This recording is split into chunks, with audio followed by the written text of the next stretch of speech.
Training and development by Coder Greek. Hi guys, welcome to Coder Greek. इस video में हम लोग बात करेंगे सीएसएस के सिलेक्टर्स। सीएसएस के कितने सिलेक्टर्स होते हैं, कैसे इनका यूज किया जाता है। तो हम लोग देख लेते हैं पहले सीएसएस के सिलेक्टर कितने होते हैं, कौन कौन से होते हैं। तो ये मैंने एक टेबल के फॉर्म में रखा है जिससे कि आपको आसानी से समझ में आ जाए। तो ये सिलेक्टर्स जो हमें हमारे सीएसएस के सिलेक्टर्स होते हैं, ये एग्जाम्पल है। इसके अंदर ये नाम दे रखे हैं मैंने, और ये इसकी डिस्क्रिप्शन है। इस फाइल का लिंक मैं डिस्क्रिप्शन बॉक्स में दे दूंगा, आप वहाँ से इसे डाउनलोड कर सकते हैं। चलिए हम प्रैक्टिकल की तरफ चलते हैं। आ गए हम अपने एडिटर पे। हमने स्टाइल शीट के लिए हमने एक एक्सटर्नल फाइल बना रखी है इधर, हम उसमें चलेंगे।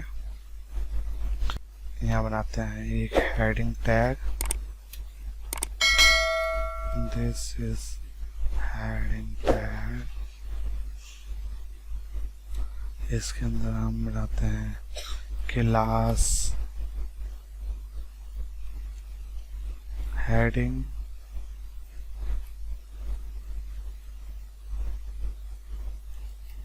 H3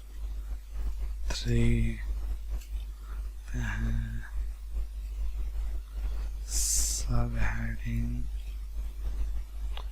इसमें देते हैं क्लास, इसमें देते हैं आईडी,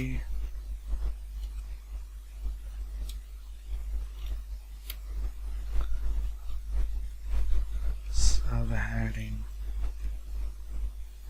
आप अपने सीएसएस पे आते हैं, यहाँ पे हमने लगाया क्लास है तो डॉट हेडिंग, इसका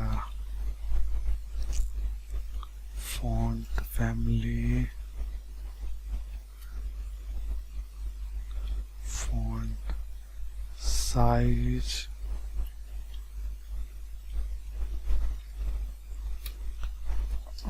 कलर दे देते हैं इसका रेड, और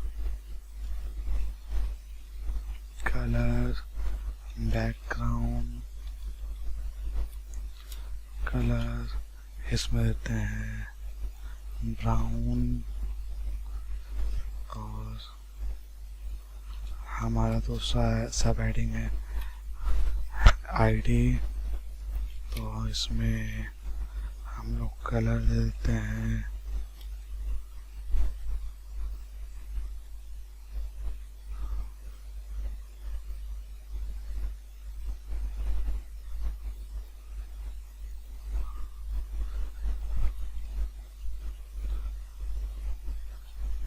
स्काई ब्लू,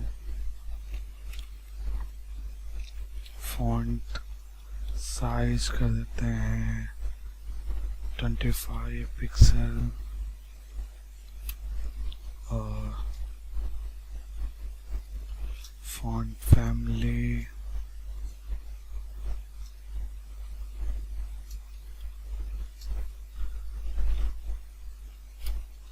बैकग्राउंड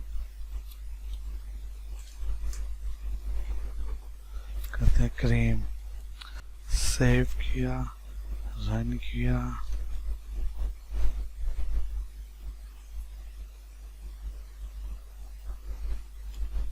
आप देख सकते हैं यहाँ पे हमारा सीएसएस अप्लाई हो गया है। नेक्स्ट वीडियो में हम लोग देखते हैं बाकी और सिलेक्टर्स। अगर यहाँ तक कोई प्रॉब्लम हो या कुछ समझ में ना आया हो तो मुझे कमेंट कीजिए, मैं उसका रिप्लाई करूँगा। मेरी वीडियो आपको कैसी लगी मुझे कमेंट करके बताइए, और इस वीडियो को लाइक एंड शेयर करना ना भूलें। अगर आप मेरे चैनल पर नए हैं तो मेरे चैनल को सब्सक्राइब कीजिए और बेल आइकन को प्रेस करें। Thank you for watching.